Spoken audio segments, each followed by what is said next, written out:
Hi friends, welcome to our channel the village dish. இன்றைக்கி நான் குலாப் ஜாமுன் செய்ய போகிறேன். வாங்க எப்படி செய்கிறதுன்னு பார்க்கலாம். மண் சட்டியில் தான் குலாப் ஜாமுன் செய்ய போகிறேன். அதுக்கு ஆச்சி குலாப் ஜாமுன் மிக்ஸ் ஒரு பேக்கெட் எடுத்திருக்கேன். அடுப்பு பற்ற வச்சுட்டு அது மேலே ஒரு மண் சட்டியை வச்சுக்கலாம். இப்போது 3 டம்ளர் சர்க்கரைக்கு 3 டம்ளர் தண்ணி விட்டு நல்லா கொதிக்க விடலாம். ஃபஸ்ட்டு 3 டம்ளர் சர்க்கரை அளந்து போட்டுக்கோங்க.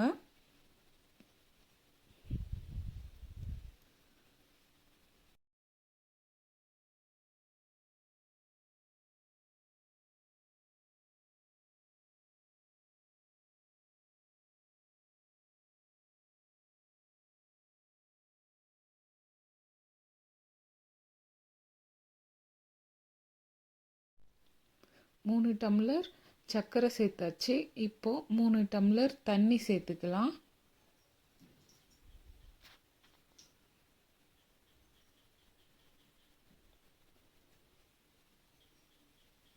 இப்போது சர்க்கரையை நல்லா கலந்து விட்டுக்கலாம்.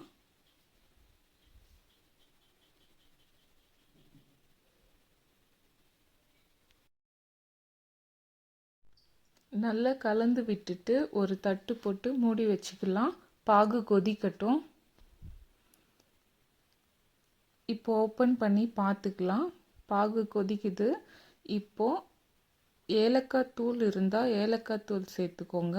அப்படி இல்லைன்னா ஒரு 4-5 ஏலக்காய் எடுத்து நல்லா தூள் பண்ணி சேர்த்துக்கலாம்.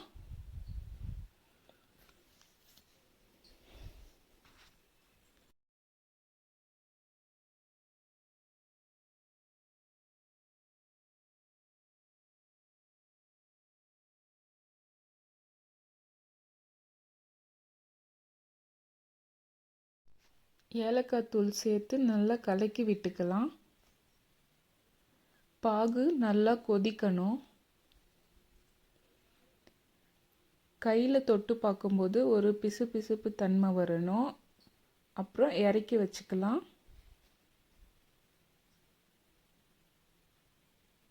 பாருங்கள், இறக்கி வச்சோம் எப்படி கொதிக்குதுன்ட்டு.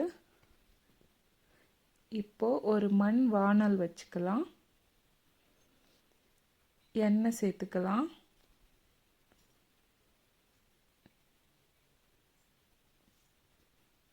இப்போது எண்ணெய் சூடாகட்டும். நம்ம அதுக்குள்ளே குலாப் ஜாமுன் மிக்ஸ் ரெடி பண்ணிக்கலாம்.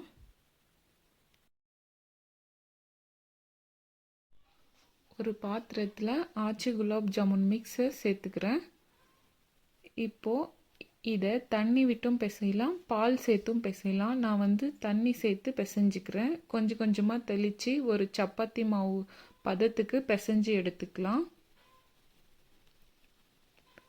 லாஸ்ட்டாக எண்ணெய் விட்டுக்கலாம். அப்படி இல்லைன்னா உங்களுக்கு நெய் பிடிக்கும்னா 2 ஸ்பூன் நெய் சேர்த்து நல்லா உருட்டிக்கோங்க. நான் எண்ணெய் தான் சேர்த்துக்கிறேன். ஒரு 2 ஸ்பூன் எண்ணெய் போட்டு நல்லா பிசைஞ்சோம்னா கையில் ஒட்டிருக்கிறதெல்லாம் நல்லா வந்துடும்.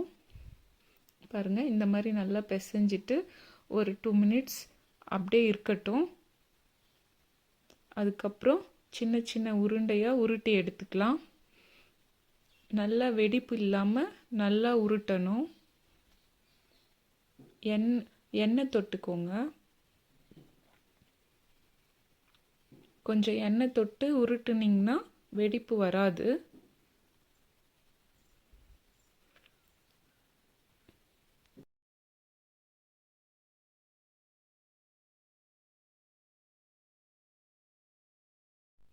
எல்லா மாவையும் உருட்டியாச்சு.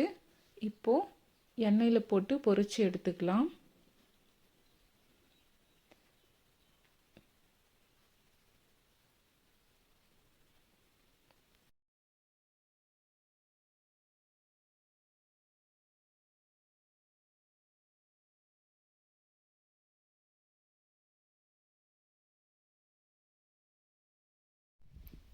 நல்லா வேகட்டும்.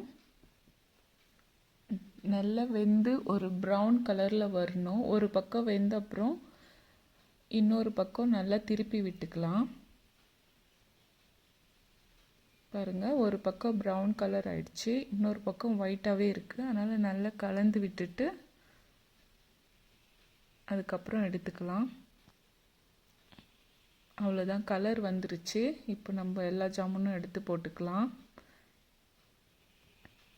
ஜாமுனும் நல்லா ஆறி இருக்கணும், பாகும் நல்லா ஆறி இருக்கணும். அப்போ தான் வந்து நம்மளுக்கு ஜாமுன் நல்லா இருக்கும். இல்லைன்னா சூடாக இருக்கும் போதே போட்டோம்னா ஒரு மாதிரி தண்ணியில் ஊற வச்ச மாதிரி இருக்கும், நல்லா இருக்காது. பாருங்கள், இப்போ ரெண்டும் நல்லா ஆறிடுச்சு. இப்போ எடுத்து நம்ம அதில் சேர்த்துக்கலாம். எல்லா ஜாமுனும் சேர்த்துட்டு ஒரு கரண்டி வச்சு நல்லா கலந்து விட்டுட்டு 2 hours மூடி வச்சுட்டு அதுக்கப்புறம் ஓப்பன் பண்ணி பார்க்கலாம்.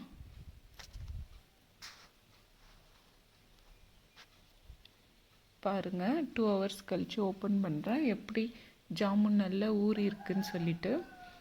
இப்போ நம்ம எடுத்து டேஸ்ட் பண்ணி பார்க்கலாம்.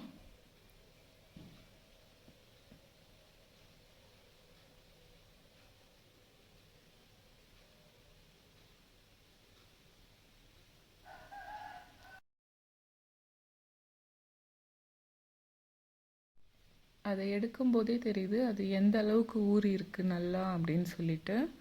பாருங்கள் எவ்வளோ சாஃப்டாக இருக்குன்னு சொல்லிட்டு. இப்போது சாப்பிட்டு பார்க்கலாம் எப்படி இருக்குன்னு சொல்லி. செம்ம டேஸ்ட்டாக இருக்குங்க. இந்த வீடியோ உங்களுக்கு பிடிச்சிருந்தா லைக் பண்ணுங்கள், ஷேர் பண்ணுங்கள், சப்ஸ்கிரைப் பண்ணுங்கள். ஏதாச்சும் டவுட்டுன்னா கமெண்ட் பண்ணுங்கள். தேங்க்யூ.